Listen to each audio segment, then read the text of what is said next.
Assalamu alaikum wa rahmatullahi ta'ala wa barakatuhu. A yau ma mun kawo muku hamshakin fim ɗin nan mai suna da Mai Rambo. To Mai Rambo dai yana tare da ababe da dama wanda duk ɗan kallo yana buƙatar ya kalli wannan fim ɗin. Fim ne fassarar Sultani. A wannan sati fassarar Sultani babu tankarta cikin fassarorin da ake yi. Sultani suna fassara ingantatta don mun ga fassarar Sultani ta fi kyau kuma ta fi tsaruwa. Muryan tana fitowa daidai da yadda aka buƙata. Dalilin da ya sa muka kawo muku fassarorin Sultani kenan. Fina-finan fassarar Sultani suna da kyau, suna da abubuwa wanda duk ɗan kallo yana buƙatar ya kalle su. In yau ne farkon zuwan ka fara mana subscribing sannan kuma ka yi mana ƙararrawa domin samun sababbin fina-finai. Kamar yadda muka saba ne, kar ku manta ku dinga kallon bidiyon namu har yana kan ƙarshe.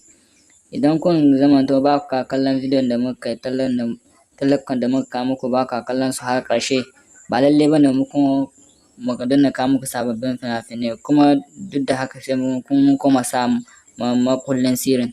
Amma idan ba ka buƙatar mu sa makullin sirrin to ku dinga kallon har shi kai ƙarshen.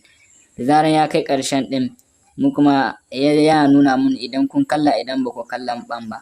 Amma idan mun ga ba ku kalla ɗin za mu iya ƙoƙarin mu ga mun saka makullin sirrin domin yadda za mu samu mu ma yadda za mu biya buƙatar mu.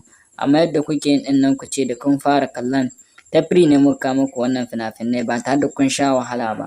Akwai wasu channel ɗuka wanda sai kun saka mabuɗin sirrin sannan ku samu wa'annan fina-finai. Mu kuma ba tare da mun saka makullin sirrin ko kuma mun kawo su tallaka cikin lamarin ɗin. In yau ne farkon zuwan ka fara mana subscribe sannan kai mana ƙararrawa. Sannan za ka samu sababbin fina-finai.